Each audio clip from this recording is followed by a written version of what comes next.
Bună! Bine ați venit în bucătăria mea! Vă prezint o rețetă de mâncare de mazăre de post.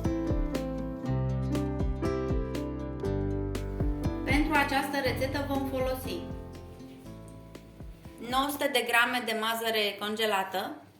Puteți folosi și mazăre proaspătă, 2 cepe tocate, 2 linguri cu ulei, un morcov tocat cu bulețe, jumătate de ardei capia tocat cu bulețe, 2 linguri cu pastă de tomate, o linguriță de boia dulce, sare, o frunză de dafin, o legătură de mărar tocat fin și piper.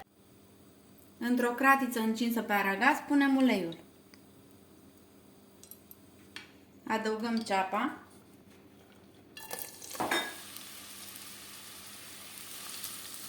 Focul trebuie să fie mediu. O vom găti cam 5 minute până devine translucidă. După cele 5 minute adăugăm morcovul și apoi ardeiul. Lăsăm până ce se înmoaie legumele.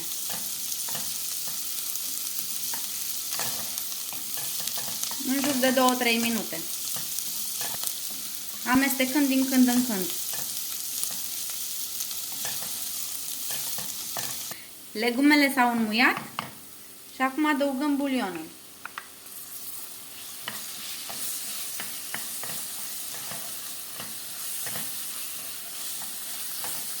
Lăsăm un minut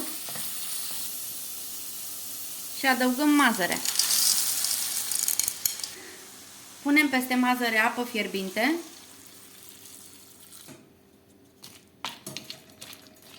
Cât să o acopere foarte puțin. Apoi o lăsăm la fiert până ce mazărea se înmoaie.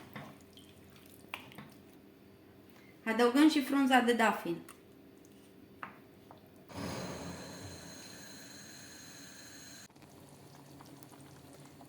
Pe măsură ce fierbe, verificați și dacă mai este nevoie de apă, mai puneți. Apa trebuie să fie fierbinte pentru a nu opri procesul de fierbere. În timpul fierberii se adaugă și piper.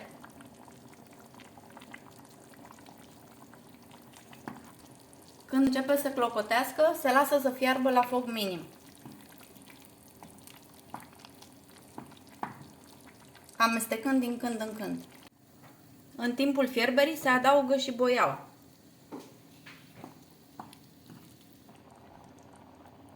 Când mazărea s-a înmuiat, la mine a durat cam o oră, potrivind gustul de sare și piper,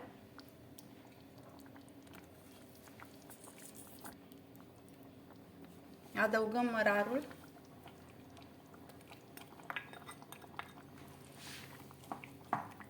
oprim focul,